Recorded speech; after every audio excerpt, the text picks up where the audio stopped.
So how's it going, my comic We're here today with Drew Rose, the creator of Alex Ghost. How you doing, Drew?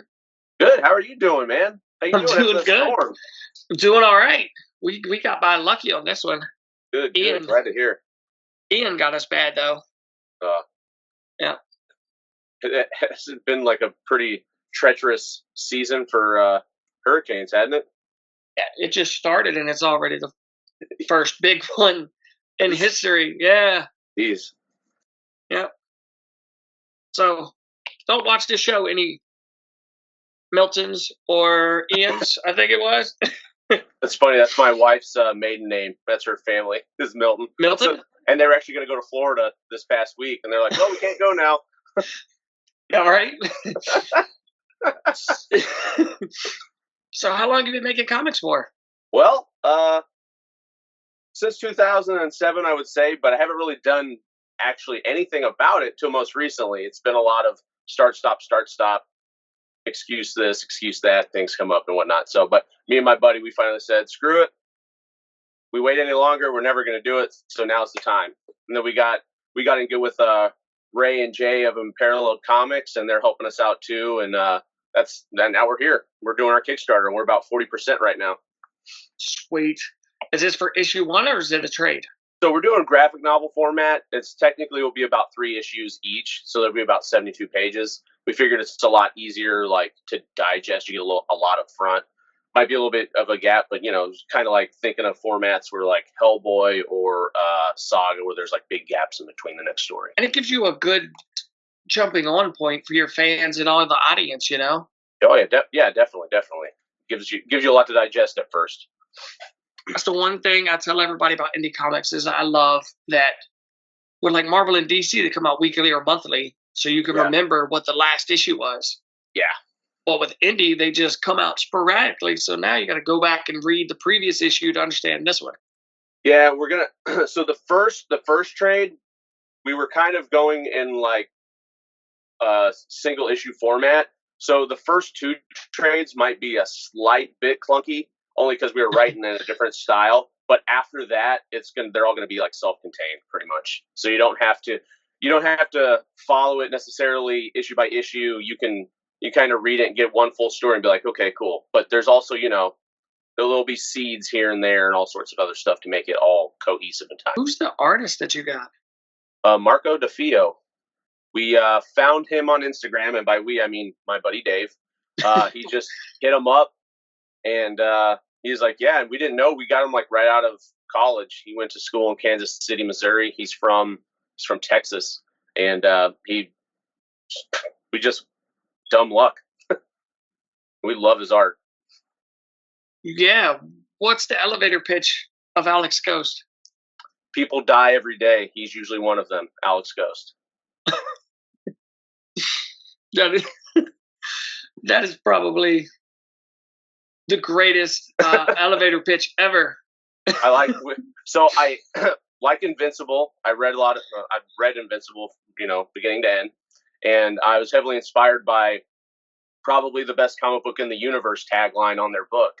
So I just kept staring at it until it just hit me in the face one day and was like, oh, this is the tagline, and that's our elevator pitch too. Is this your first comic book ever? No, we messed around with a thing called Ginormous, which was our first foray into making comics, and it is slapstick, completely opposite of what Alex Ghost is. I would say it's Looney Tunes meets Venture Brothers if it were Giant Man. Sweet. Yeah. And we actually will be doing a Kickstarter for that sometime next year. That's what I was just going to ask. Oh, sorry. No, you're good. You're good. And that will actually be a 100+ pager. Oh, sweet. Yeah, it'll be all in one. So Alex Ghost, what's the book about? Like you said, he dies, but so without giving too much away, spoiler wise, his parents may or may not have been into some nefarious activity when they were younger, and so that's going to come back and bite him in the butt. And his parents have just died, and he's trying to deal with that. So he's kind of mimicked me and Dave's comic book creating history, where it was like we stuff, and then there's a huge gap in between. So we're going to go back and explain like what happens, why he was been out for so long. Well, on that turn, the first 24, 22 pages, they introduced somebody that kind of in slightly cahoots with what his parents were doing when they were younger, and that's going to slowly seed its way into the story. And they're pretty much looking for him, this group of people, and he's supposed to help bring about their god / the end of the world. So basically, he gets these superpowers, more or less, where he's allowed to communicate with the dead, and he can interact with them. So he can die and come back, or he can see them and talk to them, and if he wants to, he can absorb them into his body, and then he kind of gets like a strength boost from that. So he, upon doing these paranormal investigations, he runs into monsters and other nefarious people along the way, and he'll even run into like evil Ghostbusters and basically was it oh man, I'm drawing a blank on the ghost show that I watched with Zach Bagans, Ghost Adventures. Is that show still around? It is. So their seasons are comically short now. They're like five episodes. Nobody's proven that that's fake yet? Not yet. I mean, some of it is just, I liked the show when I was younger, but now if you watch it now, it's kind of hard. Yeah, it is. But I like that stuff, you know? I'm kind of like Fox Mulder in that sense. Like, I want to believe, you know? Oh, yeah. So if you could talk to the dead, who would you talk to?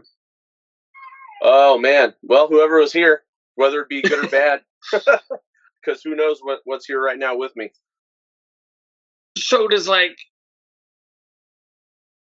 to see the ghost, do they have to die in that place? Or is this just ghost around them all the time, everywhere? Yep, depending on where he's at, there's more or less activity. So there'll be a couple scenes where so in the first chapter of the book, he's helping this lady, Cynthia, and he walks into the room, and then he sees like ghost animals, just like a cat chasing a fish, stuff like that. And then he sees a dude that he knows, and he's talking to him.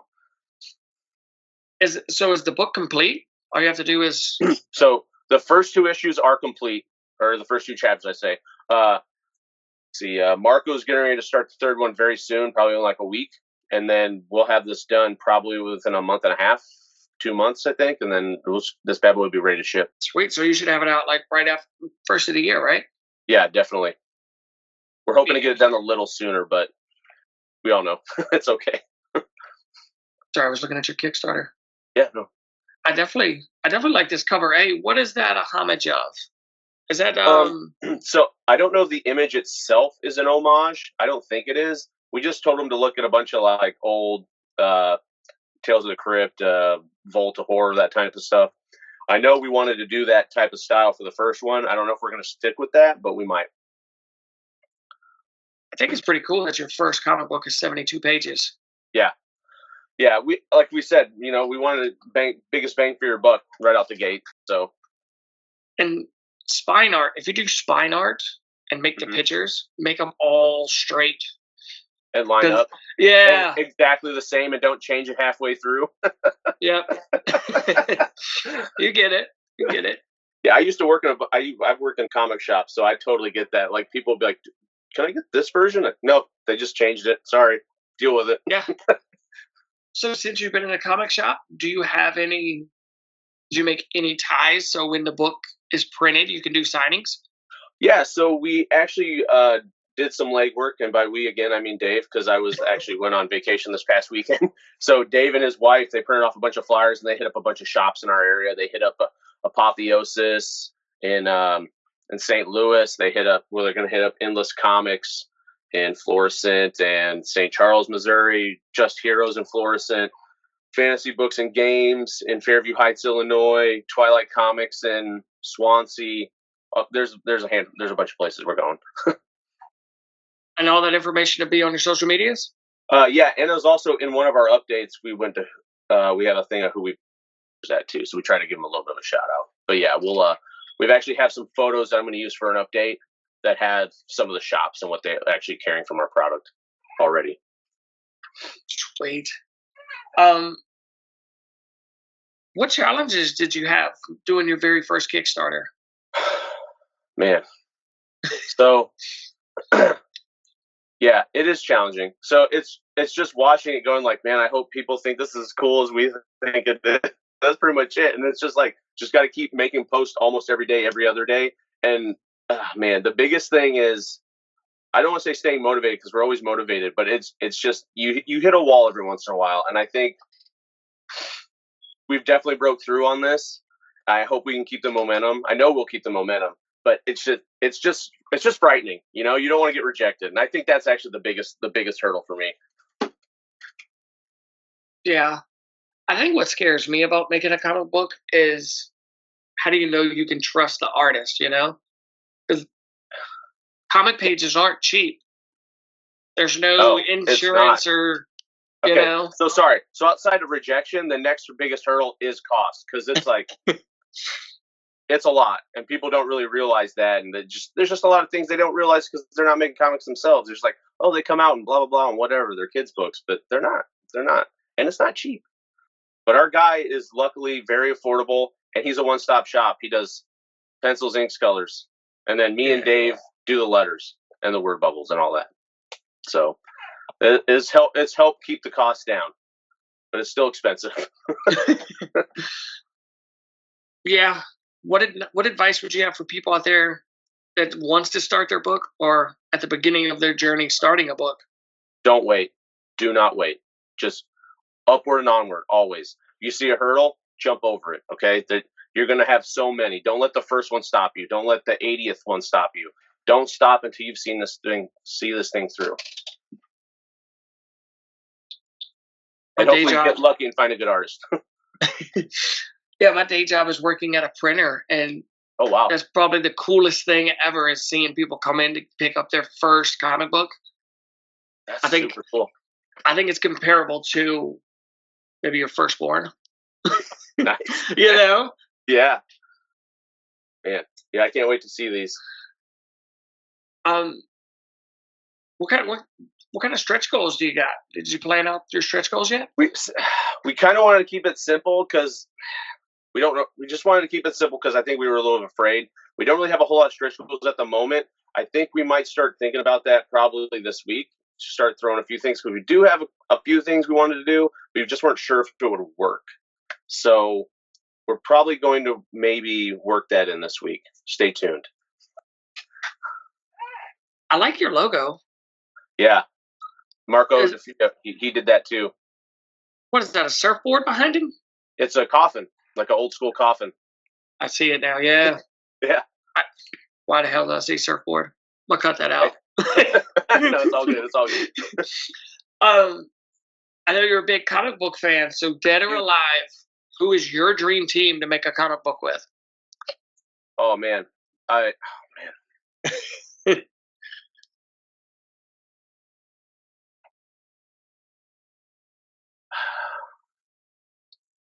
Man, I'd really like to work with people like, I'd like to write a book with either Gail Simone, Robert Kirkman, or Rick Remender, and have the artist be like Jerome Opeña, Ryan Otley.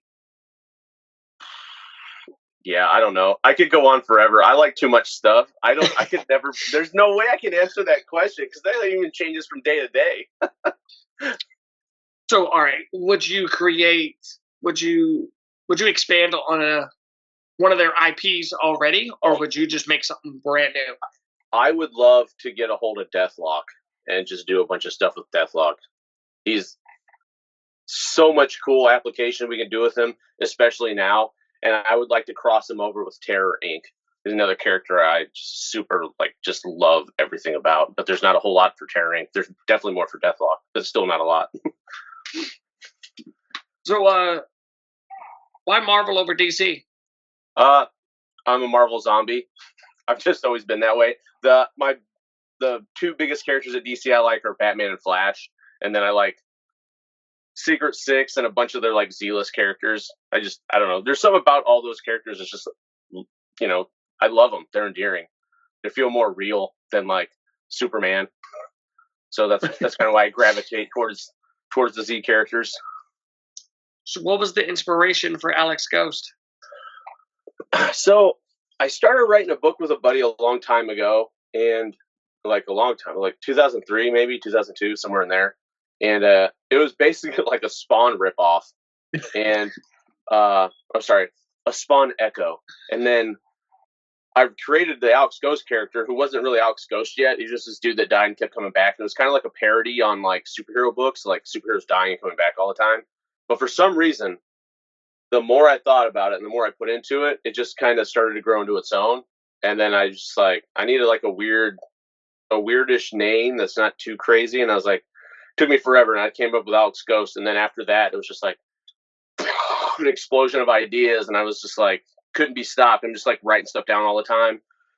And then it came to a point where it was too much. And then you have to focus it in and edit yourself eventually at some point, or otherwise, like I said, you'll never do it. So finally did that. And then he just, I don't know. It's always kind of been like, as a kid, I've always been, I know it's going to sound so weird, infatuated with death. Like, I didn't understand it as a kid, and I got older. I still kind of don't understand it. But I was like, that's a crazy idea to be able to die and come back. So that's why I like it. I kind of flirt with that idea a lot. Where did you learn how to write a comic book script? I did it. I looked up a bunch of stuff and was like, there's no right or wrong way to do it. And I was like, all right, sounds simple enough. I think I'm dumb enough I could do this. So I did. I told a handful of people my ideas, and they're like, dude, that's really cool. And I was like, yeah, but you're my friends. Like, you guys are supposed to say that. And I was like, I don't know. Like, started trying to branch out and ask people I didn't know, and they're like, yeah, that's actually kind of cool, but I don't read comics. Oh, okay, cool. Well, I'm going to do that anyways, but thanks for your feedback. Yeah. Is there anything you want to say before we go? We're at 40%. We need your support. All art is going to go towards publishing and paying our artists. And if you want to see more content like that from Alex Ghost team and Unparalleled Comics, please back it today. Thank you. Appreciate you taking the time to come talk with me. I appreciate you taking your time to interview me after the week you had. What? You mean you haven't subscribed to Comicchatauthority? Oh, come on. Subscribe already. What are you waiting for? It's no big deal. Like, man, don't forget to tell him to hit that like button. Yeah, that too. Just subscribe.